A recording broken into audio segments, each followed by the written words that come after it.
શરતને જૂની શરતમાં ફેરવવા હેતુ બધે નહીં લાગુ પડે, ક્યાં લાગુ પડે છે એ કહીશ, પણ અરજી કરતા શીખવાડી દઉં. સરકારે હમણાં એક પરિપત્ર બહાર પાડ્યો, ખબર છે ને? નવી શરતને જૂની શરતમાં ઓટોમેટિક સુઓ મોટો દ્વારા ફેરવી નાખી. આવા જે એરિયામાં ફેરવવાને પાત્ર થતી હોય ત્યાં સુઓ મોટો હજી લોટ ઓફ જગ્યાએ નથી કર્યા. કલેક્ટરે કરવાના હતા, કલેક્ટરે મામલતદારને પાવર્સ આપી દીધા છે. મામલતદાર બધે પહોંચતા નથી એમ એનું કહેવું છે, મારું નથી કહેવું. એટલે અમુક જગ્યાએ થયા છે, અમુક જગ્યાએ થતા નથી. તો તમારે એની હનુમાનને શક્તિ કેમ જગાડવી પડે એમ શક્તિ જગાડવાની. બંને ત્યાંથી શક્ય હોય ને ત્યાંથી આખા ગામના દો, પછી 50 જણા ભેગા થઈને અરજી દો. નહીં તો તમે તમારે એકલી જ નથી દઈ શકો. જો ગામનું થઈ ગયું ને તમારું રહી ગયું તો એકલા જ કરવાનું રહ્યું, એવું બને ને? બીજાના થઈ ગયો ને તમારો સર્વે નંબર બાકાત રહી ગયો હોય. આ કોને લાગુ પડે છે? નવી શરતવાળાને. નવી શરતમાંથી જૂની શરતમાં 15 વર્ષ થઈ ગયા પછી ફેરવવી પડે છે ને, આપણે પ્રક્રિયા કરીને. એ ફેરવવી નહીં પડે, એની મેળે કરવાની છે. એની મેળે નથી કરી, સાદી અરજી થઈ ગયો. એવી જ રીતે નવી શરતમાંથી જૂની શરતમાં જેને જેને ફરી ગઈ છે એને બિનખેતી પ્રીણ્ય પાત્ર શબ્દ રહી ગયો હોય, લખવામાં આવ્યો હોય ને. નવી શરતમાં જૂની શરતમાં ફરે એટલે હું લખાઈને આવે? બિનખેતી પ્રીણ્ય પાત્ર. એ શબ્દ હવે કાઢી નાખવાનો થાય છે બધે. નહીં ક્યાં એરિયામાં નોટિફિકેશનમાં કહું છું, એ કાઢવાનો થાય. એ નથી નીકળો તો ગામ સવસની અરજી હારે દો. તમારે દેવી છે તો ગામના સર્વે નંબર 7 નંબર કાઢી અને બધાની અરજી દઈ દો. અને તમારી બધાની નીકળી ગયું, તમારું એકનું રહી ગયું, તમે દઈ દો. જેમ કરો એમ શક્ય હોય ત્યાંથી જાજા જણાની દઈ દેવાય. એટલે બધાનું એકી જાણે ચુકાદો થયો. ઓલો એક જ નોંધમાં નાખે પાછું બધું, સમજ્યા? એની જાજી નોંધ નાખવી નહીં. ગામ સમજની નોંધ નાખે ને, એટલા સર્વે નંબરમાં બિનખેતી પેનનો શબ્દ રદ કરવો, બધાને એક જ નોંધ આવી જાય. એટલે એક યાર બધો ગાણ ભેગો ગચરકો આખો નીકળી જાય. તો નવી શરતને જૂની શરતમાં ફેરવવા માટેની અરજી, અરજદારનું નામ, સરનામું, મોબાઈલ નંબર. જો જાજા અરજદાર હોય તો લિસ્ટ બનાવી નાખવાનું, નીચે બધા સહી કરી નાખવાની. અરજી કેમ આપણે લખીએ કોમન એવી રીતે. 3 રૂપિયાની કોર્ટ ફીસ ટાઈમ પછી મામલતદાર સાહેબ નવી શરતની વિષય જૂની શરતમાં ફેરવવા આપના અધિકાર સુઓ મોટો દ્વારા કાર્યવાહી કરવા બાબત રેફરન્સ સરકારશ્રીના ગુજરાત રાજ્ય મહેસૂલના ઠરાવ ક્રમાંક 9/10/20/25/566 જમન સચિવાલય ગાંધીનગર તારીખ 8/4/2025 પરિપત્ર મુજબ તમે શેના આધારે અરજી કરો છો? આ તમારા અધિકારના આધારે. જય ભારત સાહેબ નંબર અરજ કરવાની કે અમરોદાની ખેતીની જમીન, જિલ્લો ખાલી જગ્યા, તાલુકો ખાલી જગ્યા, ગામ ખાલી જગ્યા, ખાતા નંબર ખાલી જગ્યા, રેવન્યુ સર્વે ખાલી જગ્યા, હેક્ટર ક્ષેત્ર પર ખાલી જગ્યાથી નવી શરતથી જમીન ધારણ કરીએ છીએ. જો ગામ આખાનું હોય ને તો કોષ્ટક બનાવી નાખવાનું. ગામ આખાનું હોય કોષ્ટક, એકડો, સર્વે નંબર, બધાના નામ અને ક્ષેત્રફળ, એમ કોષ્ટક બનાવીને બધાને લખી નાખો.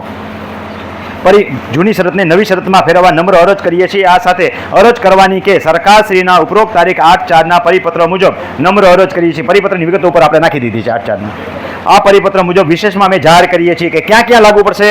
તો આમાં મહાનગરપાલિકા કે મ્યુનિસિપલ કોર્પોરેશન કે શહેરી વિકાસ સત્તા મંડળને લાગુ પડતી જમીન નથી. એટલે કે રૂડા મૂડા સુડા જુડા વગેરેમાં આપણે આવતા નથી. તો જ થશે રિમોટ એરિયામાં જ જમીન આવેલી. ઉપરાંત રિમોટ એરિયામાં પણ કઈ જમીનને લાગુ નહીં પડે તો કે ચોક્કસ હેતુથી આપેલી જમીન, જમીન ટોચ ધારા નીચે સનદથી આપેલી જમીનો, મંડળીના હેતુથી આપેલી જમીનો, ભૂદાન, નવસાદ હેતુ, ફરજાડ હેતુ, નાળિયેરી વગેરે ચોક્કસ હેતુથી આ જમીન ફાળવવામાં આવેલી નથી.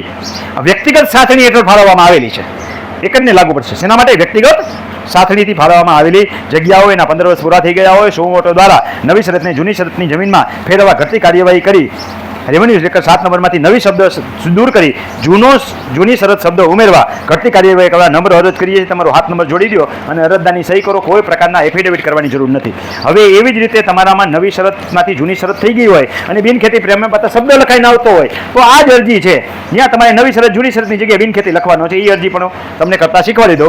નવી શરતને જૂની શરતમાં ફેરવવા પછી બિનખેતી હેતુ પ્રીમિયમ પાત્ર શબ્દ દૂર કરવા અમો અરજદાર, એનું નામ, સરનામું, મોબાઈલ નંબર, તારીખ, 3 રૂપિયાની કોર્ટ ફીસ નેમ, પ્રતિશ્રી મામલતદાર. નવી શરતને જૂની શરતમાં ફેરવ્યા પછી બિનખેતી હેતુ પ્રીમિયમ પાત્ર શબ્દ દૂર કરવા આપણા અધિકાર મુજબ સુઓ મોટો દ્વારા કાર્યવાહી કરવા અરજ. રેફરન્સ સરકારશ્રીના પરિપત્ર ગુજરાત રાજ્ય મહેસૂલ ઠરાવ ક્રમાંક નંબર 9/10/20/25/566 સચિવાલય ગાંધીનગર 8/4/2025 પરિપત્ર મુજબ જય ભારત 7 નંબર અરજ કરવાની કે અમો અરજદાર, જિલ્લો ખાલી જગ્યા, તાલુકો ખાલી જગ્યા, ગામ ખાલી જગ્યા, રેવન્યુ સર્વે નંબર ખાલી જગ્યાથી ખેતીની જમીન, ક્ષેત્ર હેક્ટર ખાલી જગ્યા ધારણ કરીએ છીએ. અમારી આ ખેતીની જમીનમાં નવી શરતમાંથી જૂની શરતમાં રૂપાંતર થઈ ગઈ છે, પરંતુ બિનખેતુ હેતુ પ્રીમિયમ પાત્ર શબ્દ લખાઈને આવે છે. આ શબ્દ દૂર કરવા નમ્ર અરજ કરીએ છીએ. આ સાથે અમે જાહેર કરીએ છીએ સરકારશ્રીના 8/4/2025 પરિપત્ર મુજબ આ અમારી જમીન મહાનગરપાલિકા કે મ્યુનિસિપલ કોર્પોરેશન એરિયા કે શહેરી વિકાસ સત્તા મંડળને લાગુ પડતી નથી. એટલે કે ન્યાજ થશે. બીજા બધે તો પ્રીમિયમ ભરવાના છે. રૂડા મૂડા સુડા ઓળખાઈને ખબર પડે ને બધાને, એની અંદર આવતી નથી. ઉપરાંત આ અમારી જમીન ટોચ મર્યાદા વગેરેમાં તો હશે જ નહીં, નકર તો આ શબ્દ ન આવ્યો હોય, છતાં લખવાનું છે કે વ્યક્તિગત સાથણીની આપેલી જમીન છે. આ જમીન જે છે એ નવસાદી હતી, ફળ ઝાડ ચોક્કસ હેતુથી નારિયેળી વગેરે માટે ફાળવવામાં આવેલી નથી, પરંતુ વ્યક્તિગત સાથણી હેઠળની આ જગ્યા છે અને એના 15 વર્ષો પૂરા થઈ ગયા છે, નવી શરતમાંથી જૂની શરતમાં ફરી ગઈ છે અને એને સુઓ મોટો દ્વારા બિનખેતી હેતુને પ્રીમિયમ પાત્ર શબ્દ દૂર કરી ઘટતી કાર્યવાહી કરવા નમ્ર અરજ કરીએ છીએ એમ કરીને સહી કરીને આપી દો એટલે એ લોકો એનું કાર્ય કરી દેશે.